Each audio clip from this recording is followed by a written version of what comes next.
இப்போ வீட்டிலையே ரொம்ப ஈஸியாக நல்ல லேயராக பரோட்டா எப்படி செய்யறதுன்னு செஞ்சு காட்ட போகிறேன். இது பண்ணுறது ரொம்ப சுலபம், ஆனால் கொஞ்சம் நேரம் எடுக்கும். பரோட்டாவுக்கு வந்து முட்டை போட்டும் பரோட்டாவுக்கு மாவு பிசைஞ்சிக்கலாம். இன்றைக்கி நான் வந்து முட்டை இல்லாமல் ஒரு 3 ஸ்டேஜில் பரோட்டா மாவு பிசைறதுன்னு எப்படின்ட்டு செஞ்சு காட்ட போகிறேன். வாங்க இப்போது பரோட்டா எப்படி செய்யறதுன்னு போய் பார்க்கலாம்.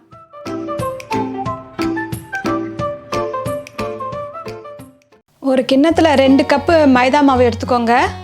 அது கூட தேவையான அளவு உப்பு, 1 ஸ்பூன் சர்க்கரை, இது எல்லாத்தையும் போட்டு கொஞ்சம் கொஞ்சமாக தண்ணி ஊற்றி நம்ம நல்லா மாவை பிசைஞ்சிக்கணும்.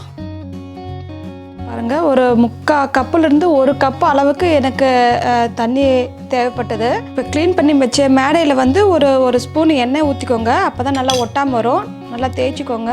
இதில் வந்து நம்ம இப்போ பிசைஞ்சு வச்சுருந்த மாவை எடுத்து நல்லா போட்டு நம்ம நல்லா பிசையணும். நல்லா 2 கை வச்சு பிசையுங்க. இந்த மாதிரி இழுத்து பிசைங்க. அப்போ தான் நல்லா வந்து சாஃப்டாக வரும் பரோட்டா. வந்து இந்த மாதிரி நம்ம ஒரு 5 நிமிஷத்துலேருந்து 10 நிமிஷம் வரைக்கும் அதை நல்லா பிசையணும். இழுத்து நல்லா ஃபோல்ட் பண்ணி பிசையணும். ஃபஸ்ட்டு வந்து இந்த மாதிரி கொஞ்சம் பொறியாக இருக்கும் மாவு. வந்து நம்ம பிசைய தான் நல்லா சாஃப்டாகும். இது கூட வந்து ஒரு 2-3 ஸ்பூன் எண்ணெய் ஊற்றி நம்ம பிசைஞ்சிக்கலாம். இப்போ எனக்கு ஒரு 5 நிமிஷம் ஆயிடுச்சு. பாருங்கள், இப்போ கொஞ்சம் நல்லா மாவு நல்லா வந்திருக்கு. இன்னும் கொஞ்சம் ஒரு 2-3 ஸ்பூன் எண்ணெய் ஊற்றிட்டு திரும்பி ஒரு 5 மினிட்ஸ் வந்து நம்ம பிசையணும். ஒரு 10 நிமிஷம் ஆயிடுச்சு. நல்லா பிசைஞ்சிட்டேன். பாருங்கள் எவ்வளோ சாஃப்டாக வந்திருக்குன்ட்டு. நல்லா இந்த மாதிரி உள்ளே அமுக்கி விடுங்க. சைடில் இருக்கிறதெல்லாம் மேலே வந்து காயாமல் இருக்கிறதுக்கு கொஞ்சம் ஒரு 1/2 ஸ்பூன் எண்ணெய் ஊற்றி நல்லா தடவி வச்சுட்டுங்க. மேலே வந்து ஈர துணியை போட்டு மூடி வச்சிடலாம். இது வந்து ஒரு மணி நேரமாவது இது ஊறணும். இது ஒரு ஃபஸ்ட்டு ஸ்டேஜ். இப்போ 1 மணி நேரம் ஆயிடுச்சு. நல்லா சாஃப்டாக வந்திருக்கு பாருங்கள். இதை எடுத்து திரும்பி ஒரு லைட்டாக திரும்பி பிசைஞ்சிக்கலாம். பாருங்கள், உங்களுக்கு பார்த்தா தெரியும் நல்லா எலாஸ்டிக் மாதிரி வந்திருக்கு. இந்த மாதிரி இருக்கணும் மாவு வந்து. அப்போ தான் நம்ம வந்து பரோட்டா போட்டால் நல்லா சாஃப்டாக இருக்கும். ஸோ இது வந்து இப்போ 2வது ஸ்டேஜு. ஸோ இதை வந்து நம்ம பிரித்து உருண்டை போட்டுக்கலாம். உங்களுக்கு தேவையான அளவு சைஸ் எடுத்துக்கோங்க. இந்த மாதிரி நல்லா சைடில் இருக்கிறதெல்லாம் அமுக்கி உள்ளே விடுங்க. நல்லா பந்து மாதிரி வரும். இந்த மாதிரி நல்லா எண்ணெயை போட்டு உருட்டிட்டு ஒரு தட்டில் இந்த மாதிரி எல்லாத்தையும் எடுத்து வச்சிடணும். இப்போ இந்த உருண்டையை வந்து அதே துணியில் வந்து ஒரு 10 நிமிஷம் மூடி வச்சிடலாம். இப்போ 10 நிமிஷம் ஆயிடுச்சு. இப்போ 3வது ஸ்டேஜை நம்ம இந்த மாவை வந்து நம்ம கல்லில் உருட்டி எடுத்துக்கலாம். இப்போ இந்த ஒரு உருண்டையை எடுத்து நம்ம லைட்டாக சப்பாத்தி கல்லில் வச்சு நம்ம தேய்ச்சிக்கலாம்.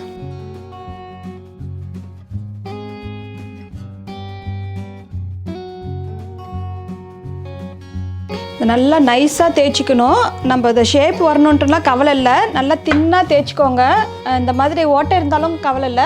நம்ம இதெல்லாம் எடுத்து நம்ம உருட்டி தான் வைக்க போகிறோம். ஸோ இப்போ வந்து ஒரு ஓரமாக வந்து அப்படியே நீங்கள் எடுக்கணும்.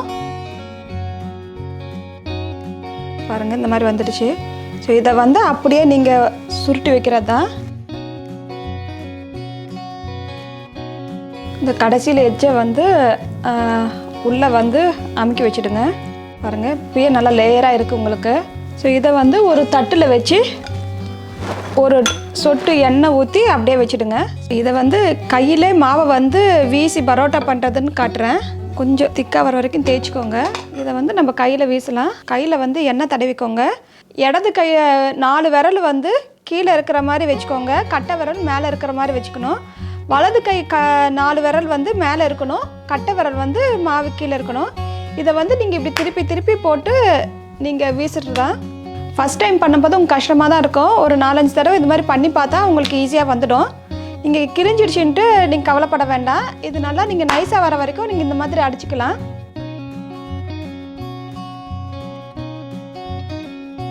ஸோ இப்போ வந்து இந்த ஓரமாக இருக்கிறத வந்து அதே மாதிரி நம்ம எடுத்துட்டு நல்லா கொஞ்சம் இழுத்து நீங்கள் உருட்டிக்கோங்க. ஸோ இந்த மாதிரி எடுத்து வச்சுக்க வேண்டியதான். உங்களுக்கு எந்த மாதிரி பண்ண முடியுதோ அந்த மாதிரி நீங்கள் பண்ணிக்கோங்க. இப்போ இந்த மாதிரி பண்ணி வச்சுருக்கதை வந்து நம்ம தட்டிக்கலாம். இதை வந்து ஜஸ்ட் நீங்கள் கையில் வந்து நல்லா தட்டி விட்டுக்கோங்க. ஸோ இந்த அளவுக்கு நீங்கள் தட்டிட்டு இப்போ வந்து நம்ம தோசைக்கல்லில் போட்டு எடுக்கிறது தான். தோசைக்கல் சூடானதும் நம்ம பண்ணி வச்சுருந்த பரோட்டா வந்து அதில் போட்டுக்கலாம். இது வந்து ஒரு மீடியம் ஹீட்டில் வச்சு நம்ம 2 பக்கம் வேக வச்சுக்கலாம். உங்களுக்கு தேவைப்பட்டால் எண்ணெய் நீங்கள் ஊற்றிக்கோங்க. வேணும்னா லைட்டாக ஊற்றிக்கோங்க, இல்லைன்னா விட்டுக்கலாம். ஒரு பக்கம் வெந்த உடனே நம்ம திருப்பி போட்டுக்கலாம். ஒரு பக்கம் ஒரு 1/2 நிமிஷம் வேகட்டும். வெந்தப்பறம் நம்ம திருப்பி போட்டுக்கலாம். பாருங்கள், உங்களுக்கு தெரியும் நல்லா லேயராக இருக்குது. இப்போ பாருங்கள் 2 பக்கமும் நல்லா வெந்துடுச்சு. 1 நிமிஷம் ஆயிருக்கும் ஒரு பரோட்டா வேகிறதுக்கு. ஒரு 3-4 பரோட்டா ஒன்றா வச்சு இந்த மாதிரி தட்டி எடுத்துக்கோங்க. கொஞ்சம் சூடாக இருக்கணும். அந்த மாதிரி இருக்கும்போது கொஞ்சம் தட்டிக்கோங்க. பாருங்கள், நல்லா லேயராக வந்திருக்கு பரோட்டா வந்து.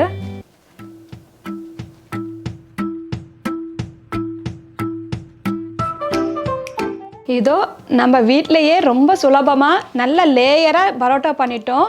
இது கூட வந்து நீங்கள் சிக்கன் சால்னா இல்லைனா வெஜிடபிள் சால்னா குருமாலாம் வச்சு சாப்பிட்டா ரொம்ப நல்லாயிருக்கும். நீங்களும் இதே மாதிரி செஞ்சு பாருங்கள், உங்களுக்கும் ரொம்ப பிடிக்கும். உங்களுக்கு என்ன டவுட்ஸ் இருந்தாலும் கமெண்ட்ஸ் பண்ணுங்கள், நான் ரிப்ளை பண்ணுறேன். லைக் பண்ணுங்கள், ஷேர் பண்ணுங்கள், சப்ஸ்கிரைப் பண்ணுங்கள். பக்கத்தில் இருக்க பெல் பட்டனையும் ப்ரெஸ் பண்ணுங்கள். அப்போ தான் நான் போடுற வீடியோலாம் உங்களுக்கு நோட்டிஃபிகேஷனாக வரும். தேங்க்யூ.